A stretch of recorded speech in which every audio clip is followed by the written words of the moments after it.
Hi friends, nuts வச்சு ஒரு ஹெல்த்தியான லட்டு செய்ய போகிறோம். எப்படி செய்யணும்னு பார்ப்போம். அதுக்கு 100 கிராம் பாதாம் எடுத்திருக்கேன், 100 கிராம் முந்திரி எடுத்திருக்கேன், 200 கிராம் டேட்ஸ் பேரிச்சம்பழம் எடுத்திருக்கேன், 100 கிராம் கிஸ்மிஸ், 100 கிராம் கடலைப்பருப்பு எடுத்திருக்கேன். நீங்கள் இதுக்கு பதிலாக வால்நட், பாதாம், பிஸ்தா எது வேணாலும் எடுத்துக்கலாம். உங்களுக்கு என்ன நட்ஸ் வேணுமோ அது எடுத்துக்கோங்க. இப்போ பேன் சூடாக இருக்குது. நெய் சேர்த்துக்குவோம். 3 டேபிள் ஸ்பூன் நெய் சேர்த்துக்குவோம்.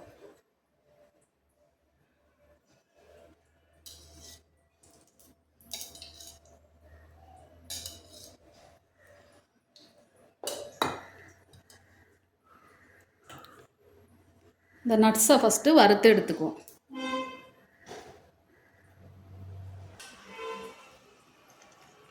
முந்திரியை சேர்த்துக்கிறேன், பாதாமையும் முந்திரியும் சேர்த்துக்குவோம்.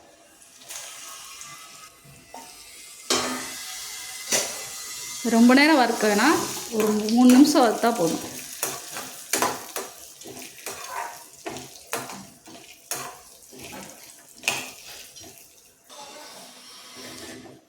வறுவட்டுருச்சு. இந்த நட்ஸை ஒரு பவுலில் சேர்த்துக்குவோம். இந்த நட்ஸை மட்டும் எடுத்துக்குவோம், நெய் இல்லாமல்.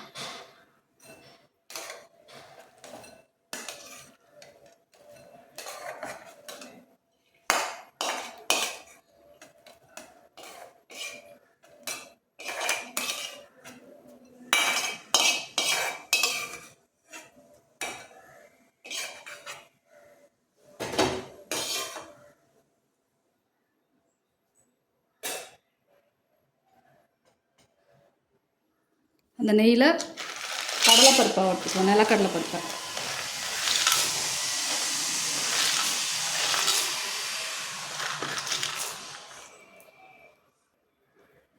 நிலக்கடலைப்பருப்பு ஏற்கனவே வறுத்ததுதான், அதனால் 1 நிமிஷம் இந்த நெய்யில் வறுத்துக்கிட்டால் போதும்.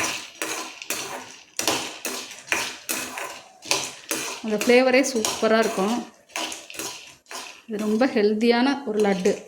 தினம் ஒன்று கொடுத்தா போதும், எல்லாருமே சாப்பிட்லாம். பெண் குழந்தைங்கள்லாம் இது சாப்பிடும்போது பீரியட்ஸில் நல்ல ரெகுலராக வரும், வலியெலாம் இருக்காது. நல்ல சத்தான ஒரு லட்டு. செஞ்சு ஸ்டோர் பண்ணி வச்சுக்கலாம்.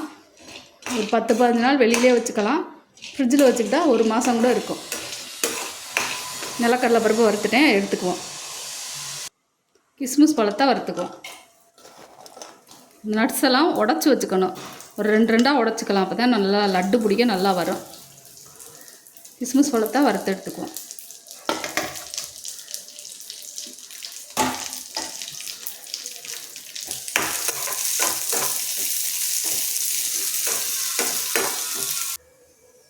கிஸ்மிஸ் பழம் வறுபட்டுருச்சு, எடுத்துக்குவோம். இந்த டேட்ஸையும் கொஞ்சம் நேரம் வறுத்துக்குவோம்.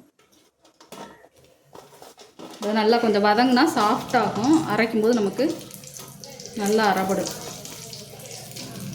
கொஞ்சம் வெந்துடும் பாதி அளவுக்கு.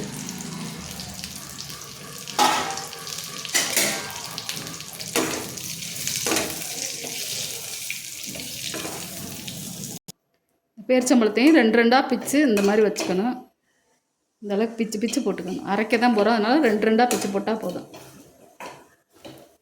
நெய்யில் வதக்கும் போதே வாசம் சூப்பராக இருக்குது. டேஸ்ட்டும் ரொம்ப நல்லாயிருக்கும். இதே மாதிரி நீங்களும் செஞ்சு கொடுங்க, ரொம்ப நல்லது உடம்புக்கு.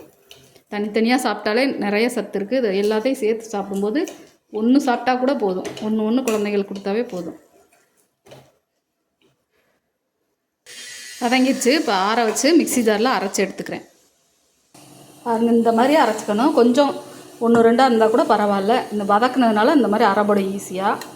இப்போ இந்த பவுலில் சேர்த்துக்குவோம். இந்த நட்ஸுகளோட இதையும் சேர்த்துக்குவோம்.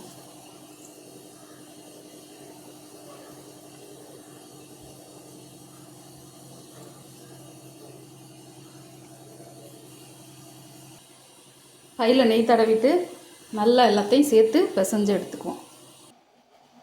இதில் ஒரு 1/4 ஸ்பூன் அளவுக்கு ஏலக்காய் பொடி போட்டுக்கிறேன். அந்த பவுல் பத்தலை, அதனால் நான் அந்த பிளேட்டில் போட்டு நல்லா பிசைஞ்சு எடுத்துக்கிறேன். இந்த மாதிரி நல்லா பிசைஞ்சு எடுத்துக்கிட்டு கொஞ்சம் கொஞ்சமாக எடுத்து கையில் நெய் தடவிக்கணும். கொஞ்சம் கொஞ்சமாக எடுத்து நல்லா லட்டு மாதிரி பேரிச்சம்பழம் நல்லா பைண்டிங்காக வரும். அதனால் பாருங்கள், இந்த மாதிரி நல்லா உருண்டையாக பிடிச்சி எடுத்து வச்சுக்கலாம்.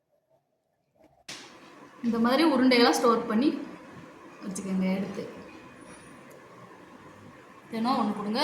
இதே மாதிரி நீங்கள் செஞ்சு கொடுங்க குழந்தைங்களுக்கு. இந்த வீடியோ பிடிச்சா லைக் பண்ணுங்கள், ஷேர் பண்ணுங்கள், சப்ஸ்கிரைப் பண்ணுங்கள். பாய்.